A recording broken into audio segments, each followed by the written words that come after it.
Alright, y'all, as promised, I wanted to go ahead and do a follow-up because I had someone request initially that they just wanted a video about the G1 review. So I decided to go ahead and do what I'll call a second part 2, going into a more in-depth feature of what we're going to call, you probably won't be able to see it, but this is the Android market. The market itself is pretty reliable. Most of the applications are very generic. I mean, I don't want to say generic. Let me give a more better description. The Android app store or market, whatever you want to call it, is very good because of the fact that every app that's on it, just about like I mentioned before, is free. Just to give you an idea. One of the applications that I've found to be pretty useful. Give me a second. It's gonna surprise you when it comes up. You probably can't see that, but it's the Weather Channel. What makes it good is the fact that it's not just the fact that you're getting the Weather Channel, but it's the fact that you get to receive just about. And sorry for the camera doing all the funny looking colors, but the Weather Channel, what it does is you pretty much put in a zip code or a city, and it will give you the current weather. It'll give you the hourly weather for probably the next 24 hours within, if I'm not mistaken. We should confirm because I don't want to make up any of this stuff. I'm sorry for the pause. I'm just, like I said, yeah, it gives you it mostly gives you the weather for about 12, 14 hours for the hourly. 36 hour pretty much is like the next 3 days. It'll let you know what the weather is today. It'll let you know what the weather is for tomorrow and the day following. And it also gives you a 10-day forecast, which as the days go along, as the routine goes along, those change. So I mean, it's a very reliable app. It's a pretty good app. I've personally have downloaded, I'd say, about 3 or 4 apps so far. My favorite by far would have to be, of course, the Weather Channel. As I mentioned in my last one, iMeme. iMeme is real good. The only disadvantage is it will eat up a lot of your battery time if you just play the radio stations while you're doing whatever. But you want to be sure with, and this may sound like I'm talking to you like a child, but it's true. When doing iMeme, be sure to have an iMeme account, or you're pretty much wasting your time downloading the app altogether.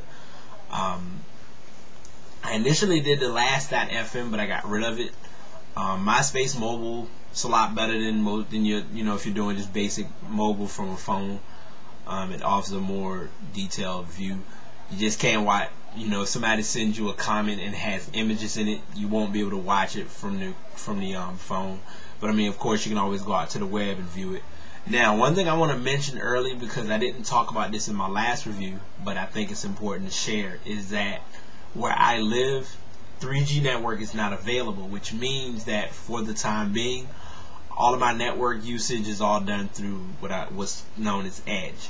And I mean, if you want to be blunt about it, Edge is not that bad. I mean, I don't know, the Sidekick pretty much used like a similar network, and I mean, when I was on there doing a lot of things, I mean, if you put up a website, get a quick response. Difference is with this phone, I can actually look at full pages, so that's more of a better feature. The toughest complaint that everybody always points to is the fact that the screen is quite small, so you have to kind of take that into account when doing certain things like watching videos or surfing websites. You do have the option of phone open or closed. You can switch the view of the websites from portrait to landscape, because a lot of people don't want to look at their phone like this. They want to look at it sideways. Sorry, that doesn't look right, but you get where I'm going with that. Instant messaging on the fly, real good. I've chatted with a few of my friends, and I've asked them, like, are the messages coming through clear? And they say, hey, the minute you finish typing, it gets to me, so it's not like it's a delay, because a lot of people were questioning that.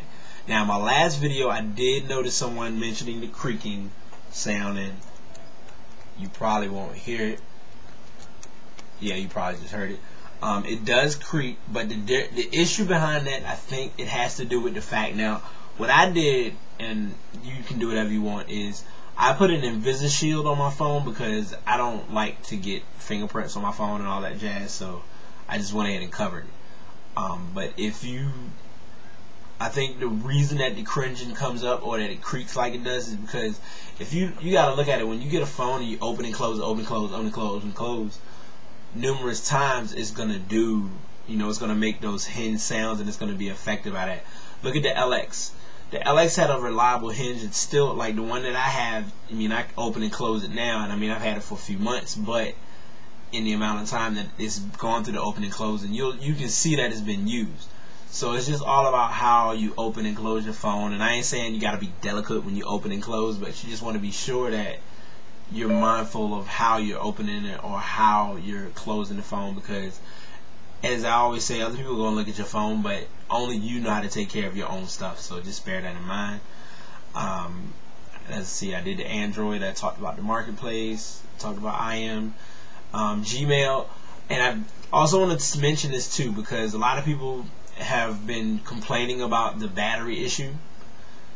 Now, there are one of two ways that you can kind of cut down on that. One way, which a lot of you really don't want to take as an option, is if you're somewhere where you don't have to use the phone, place the phone in what's called airplane mode.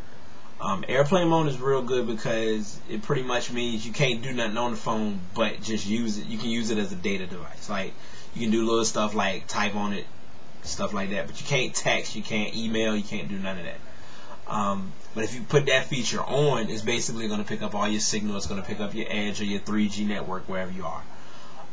And also, if you don't want to take that option and you do want to keep it on, what I suggest to do is select which features you want to update automatically. For example, I don't let my emails come in automatically. I refresh them when I'm ready to receive them, meaning that if I don't want to receive any emails anytime soon, I just let the emails flow as they do. It's more beneficial and it's a lot more reliable compared to if you just every time you pick up the phone you got a new email. It's better to get text messages that way than to get the emails. And plus, as I mentioned before, if you do a lot of text messaging, you should be fine, because the texting really doesn't affect your phone, especially if you get a lot of incoming and you don't do as much outgoing. It's a very well balanced process. So those are some minor things that can help you with the phone. Of course, by all means, Bluetooth. If you're not using it, cut it off. Stuff like that. But that's more or less a second part to my initial review. If there's more stuff that you don't know about or aren't sure about or want an idea about, you can send me personal messages. You can leave comments. I'll try to answer them the best that I can.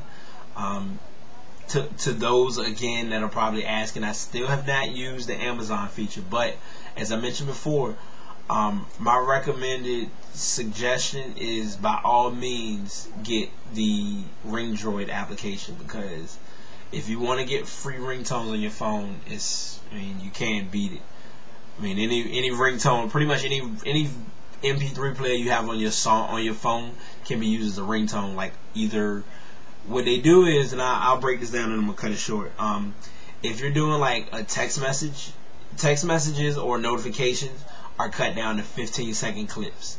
However, if you're doing like a phone call, you can set a phone call ring, like a ringtone or notification. Like if you want a ringer, like one of your songs to be a ringer notification or whatever, you can set that to pretty much the length of the phone call if you want to.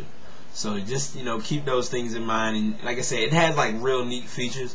Once you get accustomed to the phone and get used to the whole touchscreen part, it's not that bad. I'm gonna tell you now, don't do like I did.